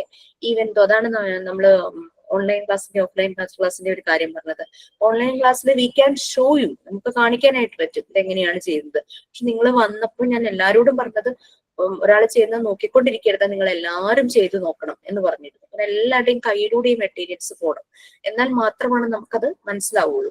കണ്ടുകൊണ്ടിരുന്നു കഴിഞ്ഞാൽ നമുക്ക് കിട്ടില്ല, നമ്മൾ ചെയ്യുമ്പോൾ നമുക്ക് മനസ്സിലാകും. ഓക്കെ, അപ്പൊ അത് തന്നെയാണ് ഇവിടെ പറയുന്നത്. എങ്ങനെ മെറ്റീരിയൽസ് യൂസ് ചെയ്യണം, അതാണ് ഫസ്റ്റ് സ്റ്റെപ്പ്, അവനത് മനസ്സിലാക്കേണ്ടത്. അത് റിപ്പീറ്റ് ചെയ്ത് ചെയ്യുമ്പോഴാണ് കൂടുതൽ അത് തറവാകുന്നത്. എന്തെങ്കിലും ഫസ്റ്റ് ടൈം ചെയ്തപ്പോൾ ഉണ്ടാകുന്ന മിസ്റ്റേക്ക് എല്ലാം കൺട്രോൾ ആയി വരും, എററെല്ലാം കൺട്രോൾ ആവും. അപ്പൊ തന്നെ സൈക്കിക് നേച്ചർ, ആ മാനസിക വളർച്ച അത് ഡെവലപ്പ് ചെയ്തുകൊണ്ടിരിക്കും. ഈ എക്സസൈസ് പല തവണ ചെയ്യുന്നു പറഞ്ഞല്ലോ, അവരുടെ അത് റിപ്പീറ്റ് ചെയ്തുകൊണ്ടിരിക്കും. അപ്പോൾ അത് കുട്ടിക്ക് അത് പെട്ടെന്ന് തന്നെ അതിന്റെ കാര്യങ്ങൾ മനസ്സിലാകും. പിന്നെ മാനിപ്പുലേറ്റ് ചെയ്യാൻ തുടങ്ങും. അവന്റേതായ രീതിയിൽ പല ക്രിയേറ്റിവിറ്റി സ്റ്റാർട്ട് ചെയ്യും. അതുകൊണ്ട് അതാണ് സിലിണ്ടേഴ്സ് തന്നപ്പോൾ നമ്മൾ എല്ലാവരോടും പറഞ്ഞു നിങ്ങൾക്ക് ഇഷ്ടമുള്ള രീതിയിൽ അതിനെ അറേഞ്ച് ചെയ്യാൻ പറഞ്ഞു. അപ്പൊ കുട്ടികളും അതുപോലെ തന്നെ സിലിണ്ടേഴ്സ് വെച്ച് ചിലപ്പോൾ പല ഷേപ്സ് ഉണ്ടാക്കും, വളഞ്ഞു പുളഞ്ഞുള്ള ഷേപ്പ് ഉണ്ടാക്കും, സ്ട്രെയിറ്റ് ലൈനിൽ വെക്കും, അങ്ങനെ പല രീതിയിൽ വെക്കും, ഇതിന്റെ മുകളിൽ ഒന്ന് വെക്കും. അങ്ങനെ പല രീതിയിൽ ഇവരുടെ ക്രിയേറ്റിവിറ്റി നമുക്ക് കാണാനായിട്ട് പറ്റും. ചില കുട്ടികൾക്ക് ടോയ്സ് വാങ്ങിച്ചു കൊടുക്കുമ്പോൾ അങ്ങനെയല്ലേ, നമ്മൾ ബിൽഡിംഗ് ബ്ലോക്സ് വാങ്ങിച്ചു കൊടുക്കും. ബിൽഡിംഗ് ബ്ലോക്സിലൊരു ടാബ്ലറ്റ് പോലെ ഉണ്ടായിരിക്കും, പല ടൈപ്പ് ഷേപ്സ് ഉണ്ടാക്കുന്നതിന്റെ സ്റ്റെപ്സ് ഉണ്ടാവും. അതൊന്നും ഇവര് ശ്രദ്ധിക്കില്ല. അവർക്കൊരു ഷേപ്പ് മനസ്സിലൊരു ഐഡിയ ഉണ്ടാവും, ഒരു ക്രിയേറ്റിവിറ്റി, അത് അവരുടെ ക്രിയേറ്റിവിറ്റി, അതിനനുസരിച്ചായിരിക്കും അവർ ചെയ്യുന്നത്. ഭയങ്കര ഹാപ്പി ആകും അത് അച്ചീവ് ചെയ്ത് കഴിയുമ്പോഴേക്കും. അത് പുറത്ത് കാണുന്ന പല സാധനങ്ങളും ആ ഷേപ്പിൽ വെക്കാൻ നോക്കുന്നത് വണ്ടിയാണെന്ന് ഓരോ ഷേപ്പാക്കി വെച്ചിട്ട് പറയും കാറാന്ന് പറയും അല്ലെ, എന്നിട്ട് ഭയങ്കര ഒരു കൈകൊട്ടലൊക്കെയാ കൊച്ചുകുട്ടികളുടെ കാര്യമായിട്ട് പറഞ്ഞു. അങ്ങനെ അപ്പൊ അതുപോലെ തന്നെ കുട്ടികൾ ഈ മെറ്റീരിയൽസ് ചെയ്യും. നമുക്കും ഇത് ചെയ്യുമ്പോൾ നമുക്കും അത് ഫിനിഷ് ചെയ്ത് കഴിയുമ്പോൾ നമുക്കും ഒരു അക്കംപ്ലിഷ്മെന്റ്, ഒരു എന്തോ നേടിയ പോലെ ഒരു ഹാപ്പിനെസ് നമ്മളിലും ഉണ്ടാവും. ഓക്കെ, അങ്ങനെ ഈ മെറ്റീരിയലിന്റെ ഡിസൈൻ അത് അവരുടെ ക്രിയേറ്റിവിറ്റി പോസിബിൾ ആകും. ഒക്കെ ഫൈന് സെർട്ടൻ പീരീഡ് ആണ്. ലൈക്ക് ഒരു കുട്ടിയെ നമ്മൾ ഓരോ കാര്യം പഠിപ്പിക്കുന്നതിന് പല ലെവൽസ് ഉണ്ടെന്നുള്ളതാണ് നെക്സ്റ്റ് വൺ. അതിലൊരു എക്സാമ്പിൾ ആയിട്ട് പറഞ്ഞിരിക്കുന്നത് കളർ ടാബ്ലറ്റ്സ് യൂസ് ചെയ്ത് കളർ പഠിപ്പിക്കുന്നു. പിന്നെ ഈ മോണ്ടിസോറി മെറ്റീരിയൽസിന്റെ ഒരു പ്രത്യേകത എന്താണെന്ന് വെച്ച് കഴിഞ്ഞാല്, ഇപ്പൊ ഒരു ആക്ടിവിറ്റിക്ക് വേണ്ടിയിട്ട് അതിന്റെ പർപ്പസ്, ഓരോന്നിനും സ്പെസിഫിക് പർപ്പസ് ഉണ്ടെന്ന് നമ്മൾ പറഞ്ഞു. ഒരു മെറ്റീരിയൽ യൂസ് ചെയ്ത് നമ്മളൊരു ആക്ടിവിറ്റി ചെയ്യുവാണ്. ഫോർ എക്സാമ്പിൾ ആൽഫബറ്റ്സ് പഠിക്കുന്ന ഒരു ആക്ടിവിറ്റിയാണ്. ആൽഫബറ്റ്സിന്റെ മെറ്റീരിയൽസ് യൂസ് ചെയ്ത് ആൽഫബറ്റ്സ് ഫെമിലറൈസ് ചെയ്യാന്ന് വിചാരിച്ചു. അപ്പൊ അത് ചെയ്യുമ്പോൾ നമുക്ക് നമ്മളുടെ ഫൈനൽ റിസൾട്ട് എന്താണ്, നമ്മൾ കുട്ടി ആ ആൽഫബറ്റ് ലേൺ ചെയ്തു എന്നുള്ളതാണല്ലോ. പക്ഷെ ഇതിന്റെ കൂടെ ബൈ പ്രോഡക്റ്റ് ആയിട്ട് പല ലേണിങ്ങും കുട്ടിക്ക് കിട്ടും. ലൈക്ക് ഈ ആൽഫബറ്റ്സിന്റെ ആ ലെറ്റേഴ്സിന്റെ കളറ് ഡിഫറെന്റ് ആയിരിക്കാം. അപ്പൊ കളറിനെ കുറിച്ചൊരു ഐഡിയ കിട്ടും. Okay, vowels consent 2 type colour കൊണ്ടായിരിക്കും ചെയ്തിരിക്കുന്നത്. അപ്പോ വവൽസ് കോൺസണൻസ് അതിന്റെ ആ ഒരു ഡിഫറൻസ് മനസ്സിലാകും. പിന്നെ എന്താ പറയാ, പിന്നെ അവിടെയും കൗണ്ടിങ്ങിന്റെ കാര്യം ഉണ്ടായിരിക്കും. 3 ലെറ്റർ വെച്ചിട്ടുള്ള ഒരു വേർഡ് ക്രിയേറ്റ് ചെയ്യുന്നു, 4 ലെറ്റർ വെച്ചിട്ടുള്ള ഒരു വേർഡ് ക്രിയേറ്റ് ചെയ്യുന്നു. അത് അങ്ങനെ വരാം. ഒരു മെറ്റീരിയൽ വെച്ചിട്ട് അതിന്റെ സ്പെസിഫിക് ആക്ടിവിറ്റി ചെയ്യുമ്പോൾ ബൈ പ്രോഡക്റ്റ് ബോണസ് ആയിട്ട് വേറെ പല ഫീച്ചേഴ്സ് കിട്ടും. കളർ ടാബ്ലറ്റ്സ് വെച്ചിട്ട് കളർ പഠിക്കുമ്പോൾ കൗണ്ടിങ് പഠിക്കും. പിന്നെ അതുപോലെ തന്നെ ഇവർ ഓരോന്നിങ്ങനെ പറഞ്ഞ് this is that colour, this is that colour എന്ന് പറയുമ്പോൾ ഇവരുടെ ലാംഗ്വേജ് ഫോർമേഷൻ വരും.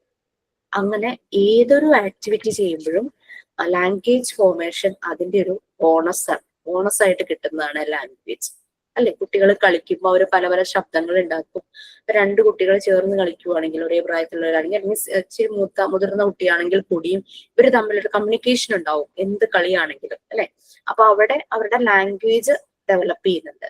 So that is the bonus. ഏതൊരു ആക്ടിവിറ്റി ചെയ്യുമ്പോഴും കിട്ടുന്ന മെയിൻ ഒരു ബോണസ് ആണ് ലാംഗ്വേജ് ഫോർമേഷൻ എന്നുള്ളത്. അതൊക്കെയാണ് നെക്സ്റ്റ് വരുന്നത്. നമുക്ക് അടുത്ത ക്ലാസ്സിൽ എടുക്കാം. നിങ്ങൾക്ക് റെക്കോർഡ് 4ാമത്തെ റെക്കോർഡ് അല്ലെ കിട്ടും. സർവേ ഒക്കെ എല്ലാവരും ചെയ്തല്ലോ?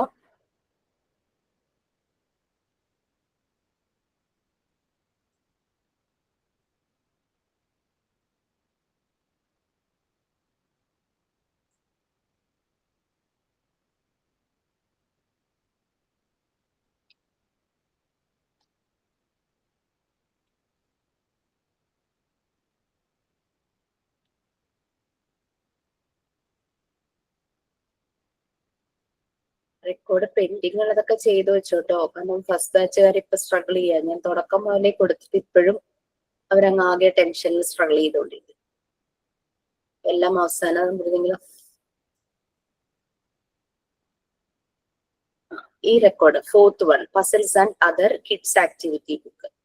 ഓൺലൈൻ പ്രാക്ടിക്കൽ തുടങ്ങുന്നതിന് മുമ്പ് പ്രാക്ടിക്കൽ റെക്കോർഡ് നല്ല രീതിയിൽ ചെയ്തൊരു റെക്കോർഡ് അങ്ങനെ തന്നെ സ്കാൻഡ് കോപ്പി ഉണ്ട്. അതങ്ങ് ക്ലാസ് റൂമിൽ ഷെയർ ചെയ്തേക്കാം. അപ്പൊ സമയം പോലെ അത് എഴുതിയെടുക്കുക. പക്ഷെ അതിന്റെ റിലേറ്റഡ് പിക്ചേഴ്സ് നമുക്ക് ഒട്ടിക്കാനുള്ള സ്പേസ് ഉണ്ടായിരിക്കണം ലെഫ്റ്റ് സൈഡിലൊക്കെ ആയിട്ട്.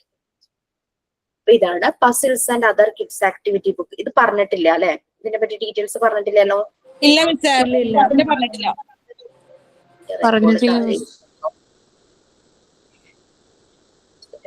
റെക്കോർഡ് താഴെ എടുക്കാൻ പോകുന്ന സമയമില്ല. അതിന്റെ ടെക്സ്റ്റ് എന്ന് പറയാം.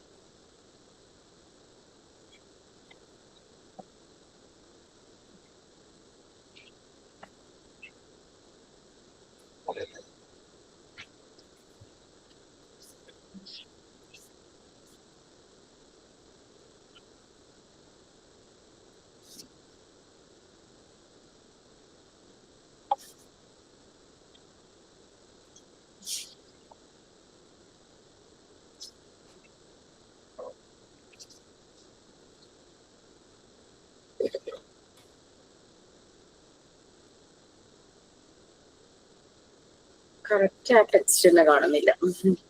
എവിടെയോ കാണും. എന്തായാലും പറയാം. നെക്സ്റ്റ് ക്ലാസ്സിൽ ഒന്നുകൂടെ പറയും. ടെക്സ്റ്റും റെക്കോർഡും ഒക്കെ താഴെയത്. ഫസ്റ്റ് വണ്ണില് നിങ്ങൾ കളിക്കുടുക്ക, മാജിക് പോട്ട് അങ്ങനെയൊക്കെയുള്ള ബുക്കുകൾ കണ്ടിട്ടില്ലേ?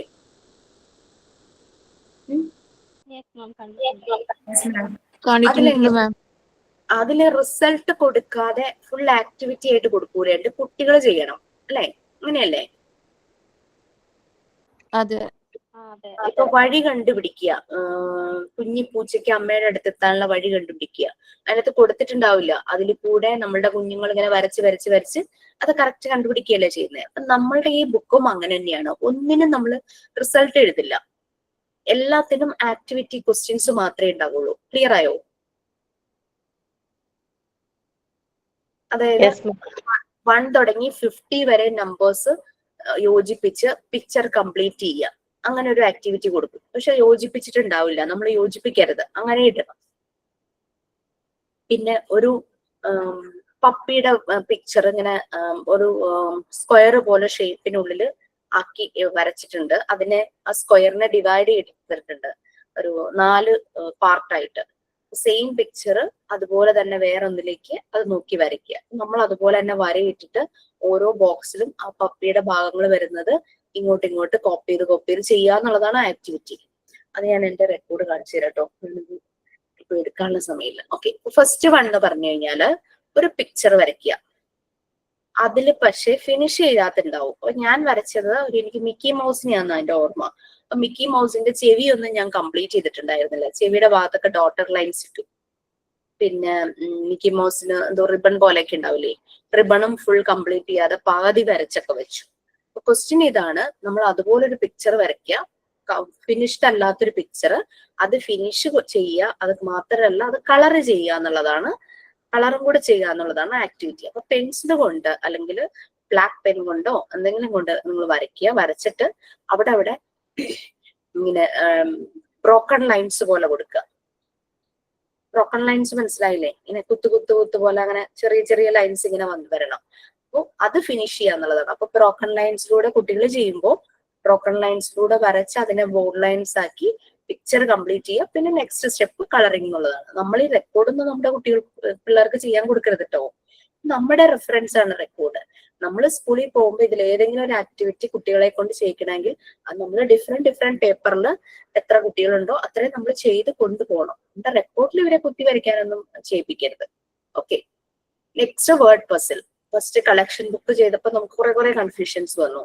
ഇതില് നമുക്ക് വേർഡ് പസിലാണ്. വേർഡ് പസില് ഒരെണ്ണം മതിയാകും. ഒരു വേർഡ് പസില് ഞാൻ ചെയ്തത് എങ്ങനെയാന്ന് വെച്ചാല് നീളത്തിലൊരു റെക്ടാങ്കിൾ ബോക്സ് വരച്ചു. അതിൽ കുറെ ലെറ്റേഴ്സ് ഇട്ടു എന്ന് പറഞ്ഞു കഴിഞ്ഞാൽ അതിൽ നിന്ന് മൂന്നല്ലേ അനിമൽസിന്റെയോ ബേർഡ്സിന്റെയോ ഒക്കെ നെയിം ഹിഡൻ ആയിട്ടുള്ള രീതിയിൽ ലെറ്റേഴ്സ് ഞാനിങ്ങനെ ഇട്ടു. അപ്പൊ അതില് ഔൾ വന്നു, OWL ഔൾ വന്നു, ഓക്സ് വന്നു, ഫോക്സ് വന്നു. ആ രീതിയിലാണ് ലെറ്റേഴ്സ് ഇട്ടത്. അടുപ്പിച്ചടുപ്പിച്ച് വരണം കേട്ടോ, അവിടെ അവിടെ ആയിട്ട് ലെറ്റർ വരരുത്. അതായത് ഫോക്സ് എന്നുള്ളത് FOX അടുത്ത് തന്നെ വരണം. അതിൽ തന്നെ നമുക്ക് ഓക്സും കിട്ടും അല്ലെ. പിന്നെ കുറച്ച് ഒന്നോ രണ്ടോ ലെറ്റർ വെച്ചിട്ട് ഔൾ വരുന്ന രീതിയിൽ ആക്കി. അങ്ങനെ കുറേ ആൽഫബറ്റ്സ് ഒരുമിച്ച് ഇങ്ങനെ എഴുതി വെച്ചു. പക്ഷെ നമുക്ക് അതിന് പിക്ക് ചെയ്യാൻ പറ്റണം. അതിൽ മറിഞ്ഞിരിക്കുന്ന ബേർഡ്സും അനിമൽസിന്റെയും പേരുകൾ. ക്ലിയർ ആയോ? ക്ലിയർ ആയോ? പക്ഷെ എന്നാലും എന്റെ ബുക്ക് അവിടെ പോയി. നെക്സ്റ്റ് ക്ലാസ് ഞാൻ ഒന്നുകൂടെ പറഞ്ഞുതരാം കേട്ടോ. മൺഡേ അല്ല ഈ ക്ലാസ്. മാം ഇപ്പൊ പറഞ്ഞ ആക്ടിവിറ്റി ഈ ചില നോട്ട്ബുക്കിന്റെ ബാക്ക് സൈഡിലൊക്കെ കാണാറുണ്ട്.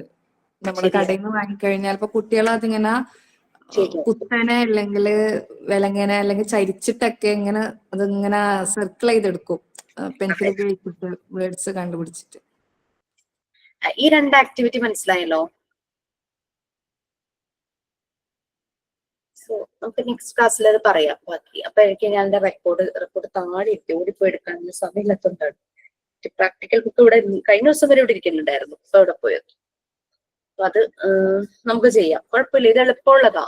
എല്ലാം ക്വസ്റ്റ്യൻ ഉണ്ടാക്കി വെക്കില്ലല്ലോ. പറ്റുക എവിടെന്നെങ്കിലൊക്കെ ഒരു മാജിക് പോട്ട് പഴയതോ ഒക്കെ ഒന്ന് കളക്ട് ചെയ്ത് വെച്ചു. പിന്നെ ക്രയോൺസ് വെച്ചിട്ട് കളർ ചെയ്യാന്ന് പറഞ്ഞിട്ട് എന്തെങ്കിലും ഒരു പിക്ചർ കൊടുക്കുക. പിന്നെ ഓഡ് വൺ കണ്ടുപിടിക്കുക.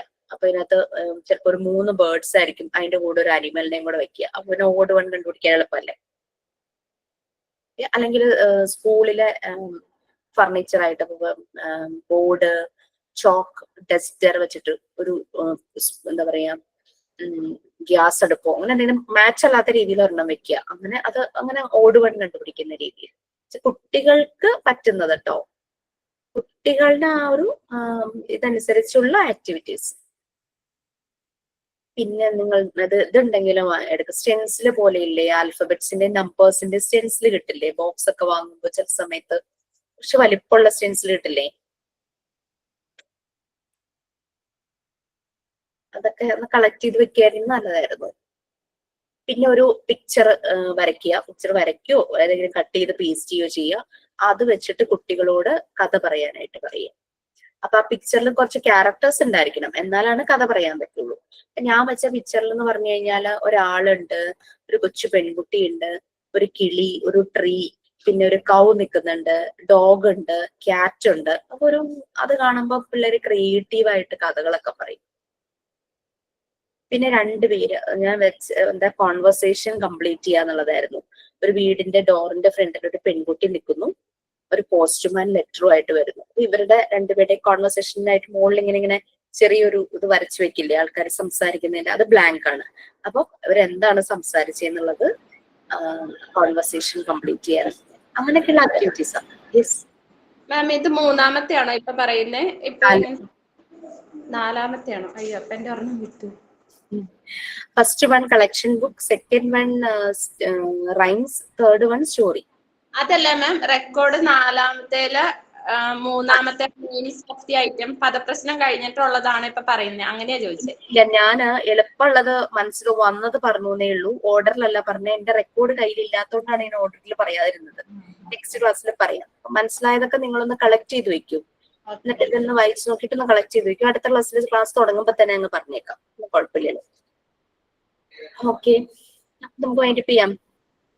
സൈൻ ഔട്ട് അറിയുന്നുണ്ടോ? ഞാൻ പറയാം.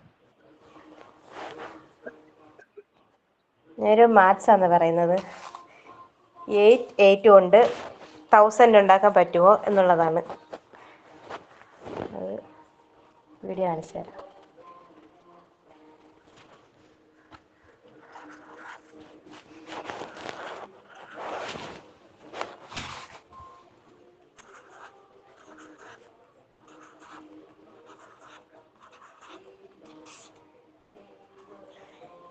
Five into 4, 40. 4, 20. Yeah.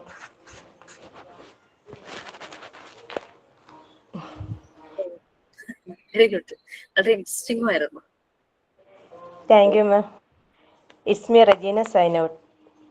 Thank you for your valuable information. Okay, ഒരു കാര്യം കൂടെ ഒന്ന് ആഡ് ചെയ്തോട്ടെ, പറഞ്ഞോട്ടെ. നിങ്ങൾക്ക് സബ്ജക്റ്റിന്റെ സ്പ്ലിറ്റിങ്സ് കിട്ടിയിട്ടുണ്ട്.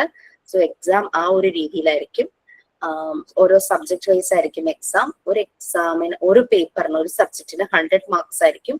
1 മണിക്കൂറായിരിക്കും പരീക്ഷ. 50 ക്വസ്റ്റ്യൻസ് ഉണ്ടായിരിക്കും. അപ്പൊ ഒരെണ്ണത്തിന് 2 മാർക്കായിരിക്കും ഒരു ആൻസറിന്. ഓക്കെ, അപ്പോ അങ്ങനെ diploma PG students separate exam ഇല്ല. കോമൺ സബ്ജക്ട്സ് ഒരുമിച്ച് തന്നെയാണ് എഴുതുന്നത്. PGക്കാർക്ക് എക്സ്ട്രാ ഉള്ള 2 സബ്ജക്ട് സെപ്പറേറ്റ് എക്സാം ആയിട്ട് നടത്തും.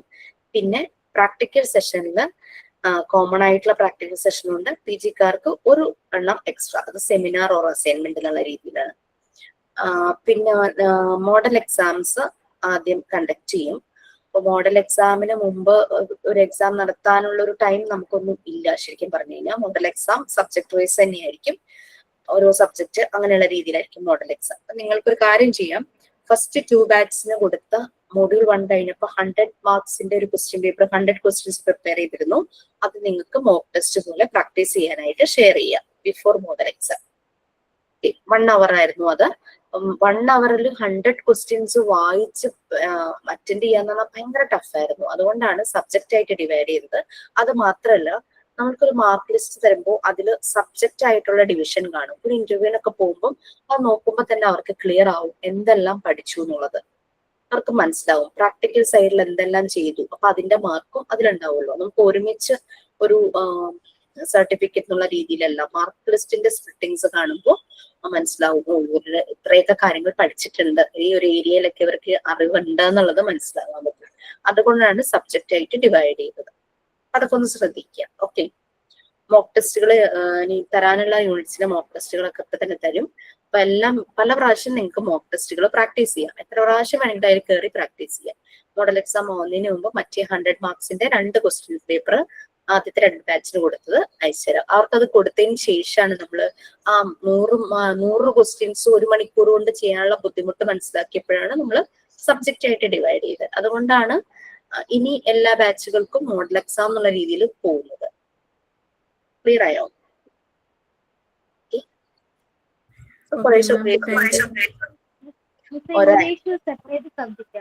English separate subject. ശരി, ഞങ്ങൾക്ക് ഇംഗ്ലീഷ് സബ്ജക്ട് ഉണ്ടായിരുന്നില്ല. അപ്പോഴാണ് ഒരു കുട്ടി ഇങ്ങനെ പറഞ്ഞത്, അത് ഇന്റർവ്യൂവിന് പോയപ്പം അവര് ചോദിച്ചു, ഇംഗ്ലീഷിന് ഒരു സബ്ജക്ട് നിങ്ങൾക്ക് ഇല്ലേന്ന് ചോദിച്ചു. അപ്പം മാർക്ക് ലിസ്റ്റ് ഇംഗ്ലീഷിന് കാണുവാണെങ്കിൽ നല്ലതായിരുന്നു പറയരുത്. Okay, Thank you, ma'am. Thank you, ma'am. Bye. Thank you, ma'am.